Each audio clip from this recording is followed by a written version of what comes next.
आगे आवाज आ रही है, दिख रहा है video?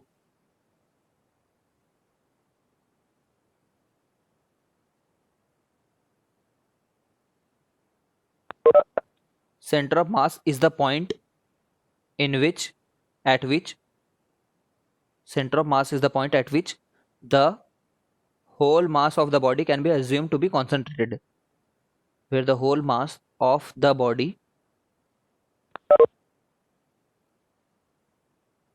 can be assumed to be concentrated। कहाँ पे रखा हुआ है ऐसा, कहाँ पे? तो जनरली बीच में सोचेंगे, समझ रहे हो? जैसे अगर मैं ये बोल दूं एक स्क्वायर है, स्क्वायर का सेंटर ऑफ मास कहाँ पे होगा? सेंटर में। सर्कल का सेंटर ऑफ मास कहाँ पे होगा? सेंटर में। अगर कोई रॉड ले लूं, इसका सेंटर ऑफ मास कहाँ पे है बोलूं, तो तुम क्या बोलोगे? सेंटर में। ठीक है।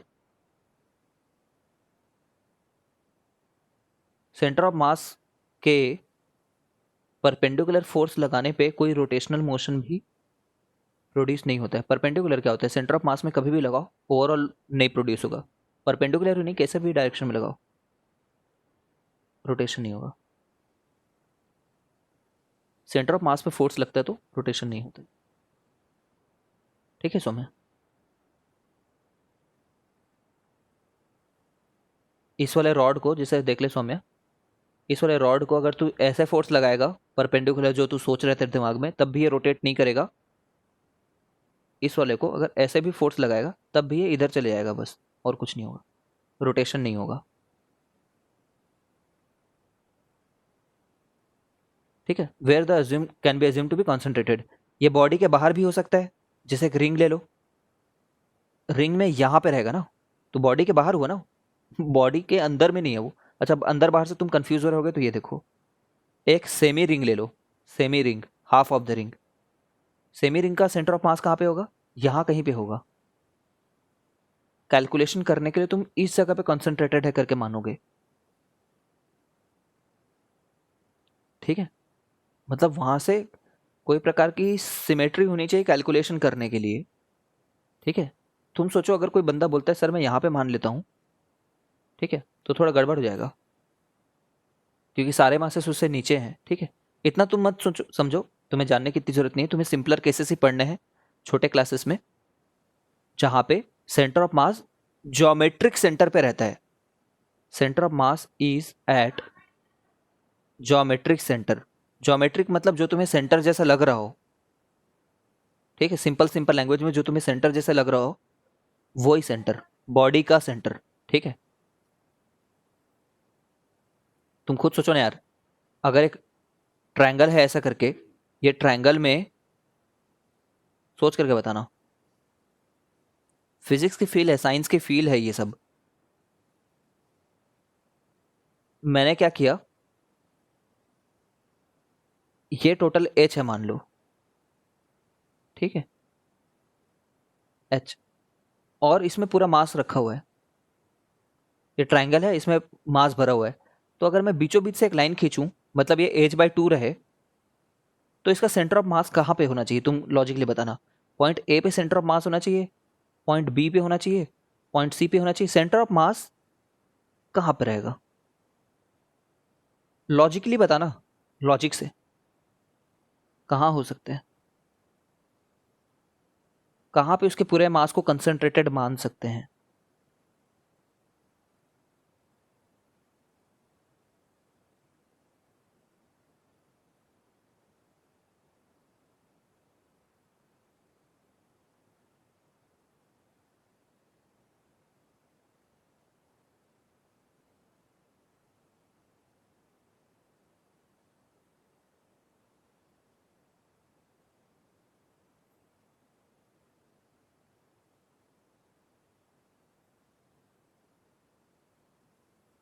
डी पे होगा।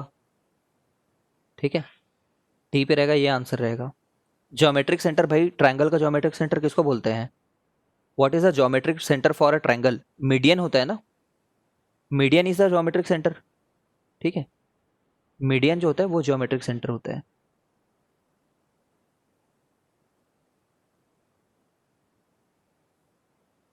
मीडियन। अब ये देखो, अब आते हैं हम लोग सेंटर ऑफ ग्रेविटी पे। सेंटर ऑफ मास पढ़ लिए, अब जो गरिमा का एक्चुअल डाउट है वो सेंटर ऑफ ग्रेविटी है। सेंटर ऑफ ग्रेविटी वो जगह है, वो जगह, ठीक है,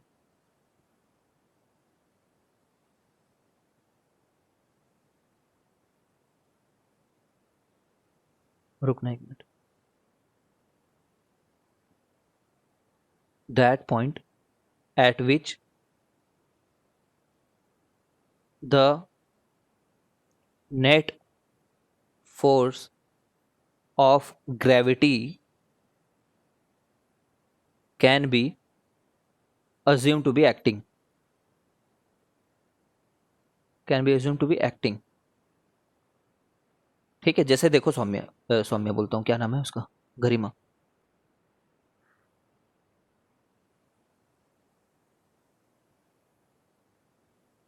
एक मिनट इसको मिटाने दो।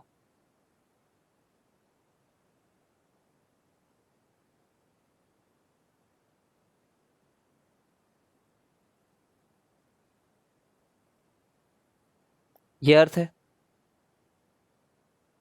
अर्थ के ऊपर में कोई सामान रखा हुआ है,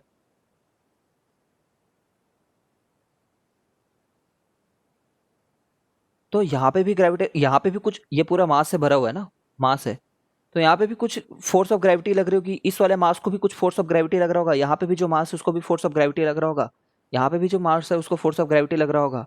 सबसे ज्यादा ग्रेविटेशनल फोर्स इन चारों मासेस में से किसको ज्यादा लग रहा होगा, ये बताओ।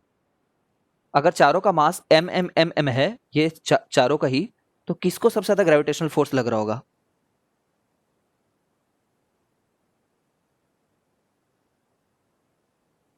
टू को, है ना? क्यों टू को लग रहा होगा? Force of gravity is maximum on two, force of gravity is maximum on two. क्यों ऐसा हो रहा है? क्योंकि भाई यहां पे जी की वैल्यू सबसे ज्यादा है ना, g is more near the earth, जानते हो ना, more near the surface of earth. ऊपर जाते जाते तो असर कम होते जाता है, अर्थ से दूर जा रहे हैं, अर्थ का इन्फ्लुएंस कम हो रहा है, तो जी कम हो जाता है। ठीक है, तो टू पे सबसे ज्यादा ग्रेविटी का असर रहता है। इतना समझ गई हो क्या गरिमा?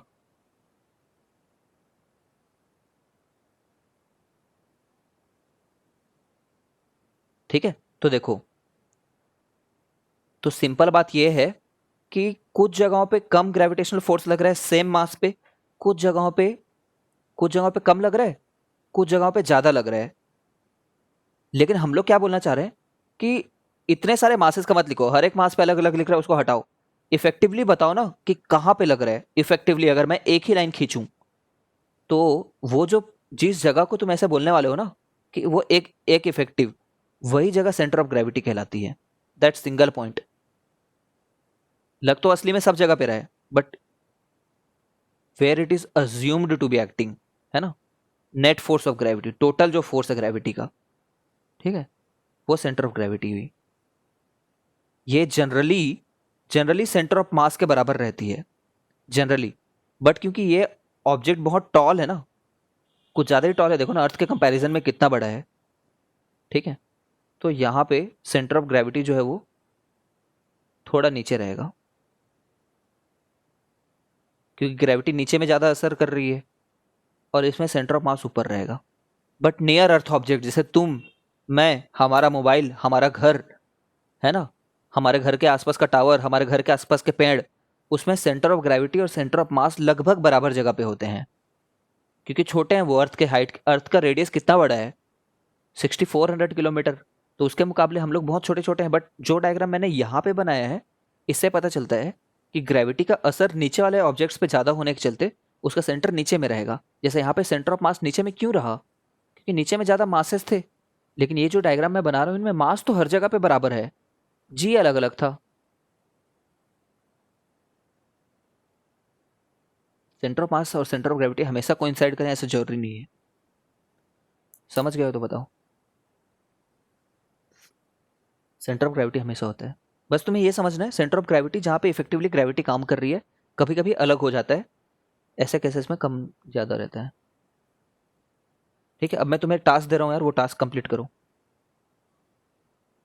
मैंने जो तुम्हें शीट भेज रखी ना, सब लोग लिख रहे हो?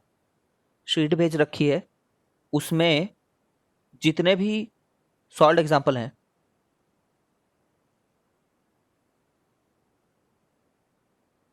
सॉल्व एग्जाम्पल दूंगा फिर तुम बनाओगे, नहीं पता है मेरे को।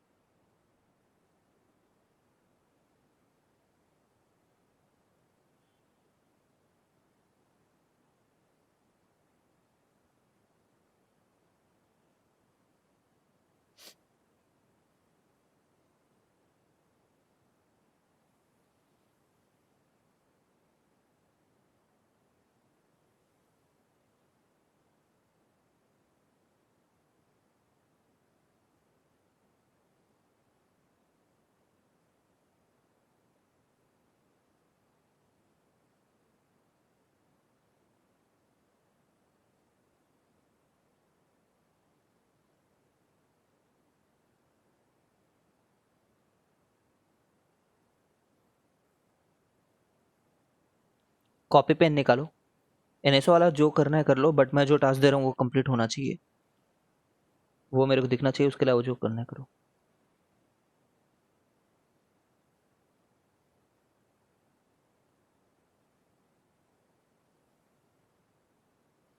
ठीक है, तुम चाहो तो इसकी स्क्रीनशॉट खींच लेना, मैं बहुत सारे लिख रहा हूँ यहाँ पे, सभी करने हैं तुम्हें, अभी सेंड भी करना है, और तुम्हें 8 बजे तक, ठीक है, 8 PM तक।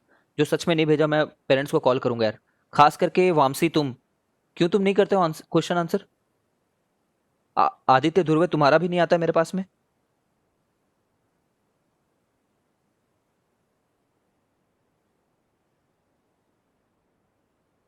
अभी करके भेजना है तुम लोग को।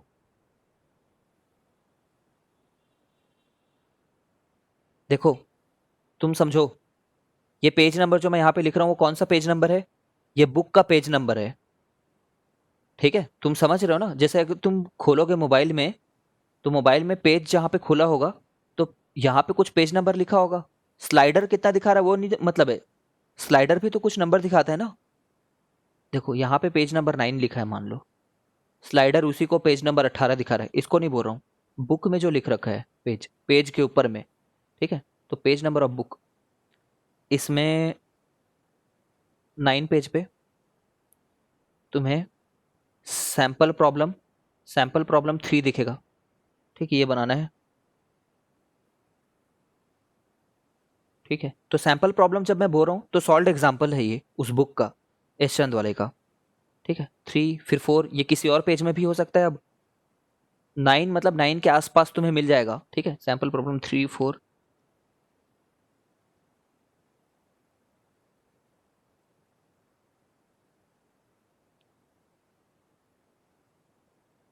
फिर 16th वाले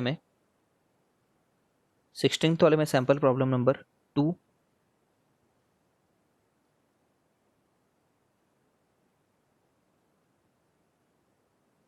फिर 19th पेज पे,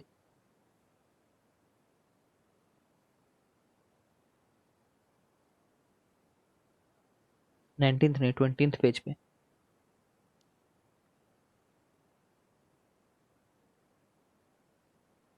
20th पेज पे क्वेश्चन नंबर, ये एक्सरसाइज है शॉर्ट आंसर,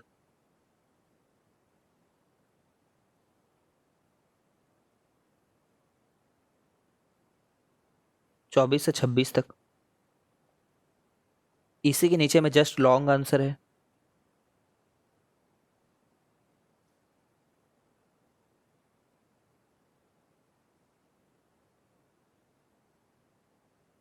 लॉन्ग आंसर का 41 एंड 40।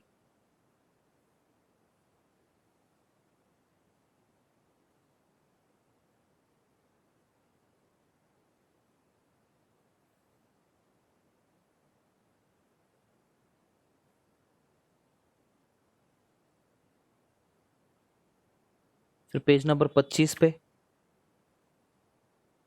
1, sample problem number 1, 2, 3, 4 5 6 7।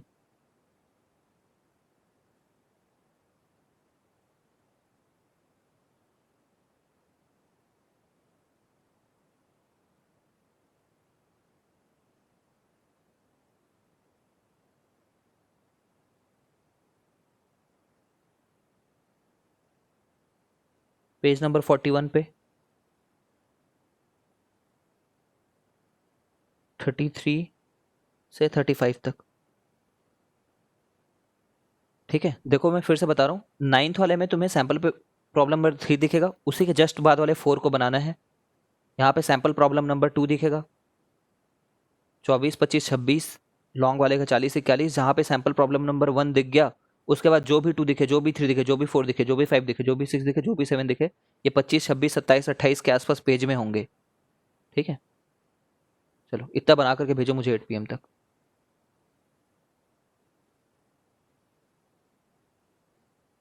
किसी को कुछ डाउट है?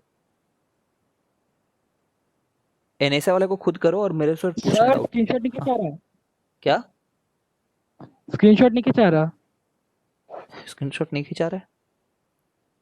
हाँ सर, वो कर दिए ना, तो खिंचा ही नहीं रहा। भेज दिया मैंने ग्रुप में, तो फिर आपको करना पड़ेगा।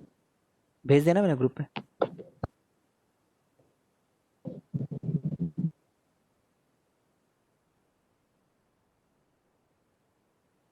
ठीक है, मैंने ग्रुप में देखो फिर से मार्क किया वो पीडीएफ, दिख गया क्या गरिमा?